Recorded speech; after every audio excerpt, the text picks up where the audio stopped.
balikan ko lang yung usapin ng NEP. Ng National Expenditure Program. Yan po yung budget proposal ng Malacanang na binibigay sa Kongreso para yes. DBM, Department of Budget and Management, di ba, ang ahensya na gumagawa nun. Inilatag para sa 2026. Akala natin okay na.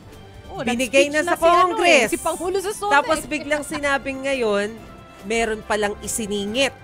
Marami sa pala. 2026. At mga duplicate. At may mga duplicate. At may mga distinct budget items na parang pare-pareho. 373 projects na 100 million, sabi ni Ping Lacson. Yes. Total of 51.82 exactly. billion.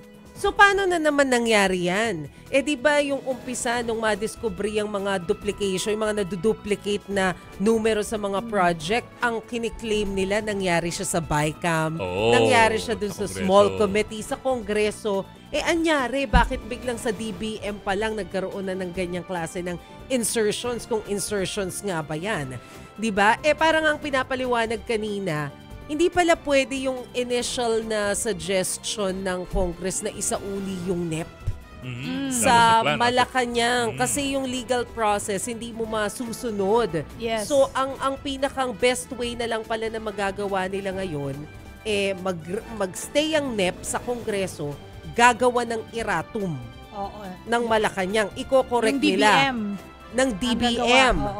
For DPWH. Pero mukhang kanina ang tema na ng Malacanang, parang gusto na nila lahat na ng agency na budget ipalinis na, ipa-review na kung ano mangyari. Iniisip ko, hindi ba ito mauuwi ng reenacted? Ayun na nga. I-review nila.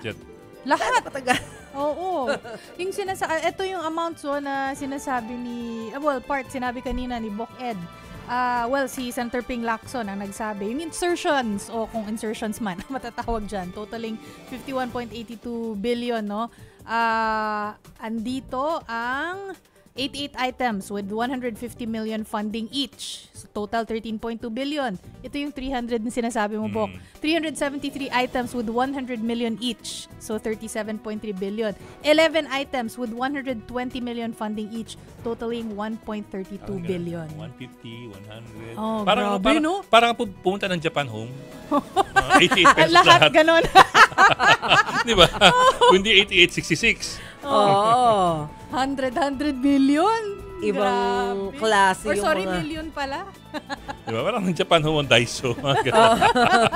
Sorry Suki ka na, no? Yun yung reference ko lang Hindi yung mga source of income yan ng mga officials natin. No ba kayo? Kala nyo ba yung mga lang ang source of income nila? Mga donation lang? But keep in mind kasi the NEP is based on submissions by the department. And of course, I suppose the department bases its submissions from the ground. Kung anong recommendation siguro ng mga department, agencies. ng mga tao nila sa baba. For example, siguro district engineers, regional directors ng DPWH who may also be in touch with legislators na correct. Lagyan mo naman kami ng ganun, no? Lagyan mo naman ng ganun. Baka may ganun. Sabi ko nga kanina, that seems to make sense. Sabi ko kay Bok Ed kanina, shinare ni Senator Ping Lacson yung experience ni Senator Tito Soto o si Tito Sen na nung nanalo siya sa senatorial race nitong 2025 lang, may lumapit sa kanya DPWH representante. Tinanong siya, baka gusto mo ng insertions. Nako. O, syempre hindi niya tinanggap yun. So, kumbaga parang talaga, may communication. At saka isa pa na I think na importanteng i-check dyan. Kasi diba ang sinasabi ni Secretary Bunoan, nung siya yung nakaupo as DPWH, hindi niya na-check lahat ng mga projects dahil may mga threshold per level. So halimbawa, hindi ko matandaan yung eksaktong amount. Halimbawa, kapag ganito lang yung amount ng flood control project, let's say 50 million, hanggang district engineer, pwede na yon, yung approval na yon. Kapag lumaki ng kaunti, okay, itataas na natin dun sa regional. Kapag umabot ng ganitong halaga at saka pa lang siya makakarating sa national level. Mga dahilan kung bakit sinasabi ni Secretary Bonoan na he was blind doon sa nangyayaring proyekto, doon sa ilalim niya. Kasi yung nangyayari, pagkatiwalaan mo yung mga tao mo doon sa ilalim kasi hanggang doon lang yung presyo ng project na yan. So yun yung nagiging problema. Kaya I think yan yung kailangan busisiin ngayon ni Secretary Vince Dizon na tama ba yung mga threshold na yan per level. Sa Government Procurement Reform Act, may ban against what they call project splitting. Ano yung project yung splitting? bibiyak-biyakin mo yung project into several smaller compartments para it falls beneath the threshold. Oh, yes.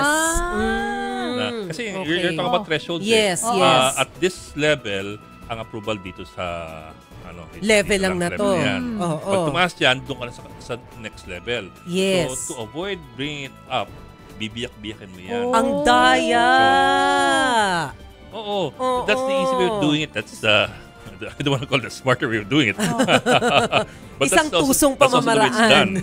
So there's a term for it. It's project splitting. So kunwari sa isang dike o ikaw dito sa ganito mo, from that this way, meter to this meter. Kayo naman dito sa susunod. I don't remember kung ito yung tamang figure pero yung for example, ang district engineers will handle projects hanggang 150 million.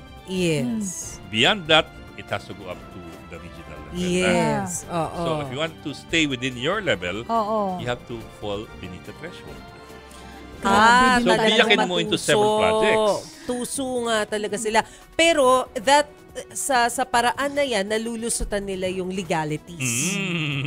Grabe na pamamaraan no? Wise masyado. Ngayon, alam na natin kung bakit flood control ang ini-insert. Mahirap talaga silipin. Kasi nagba-budget control sila.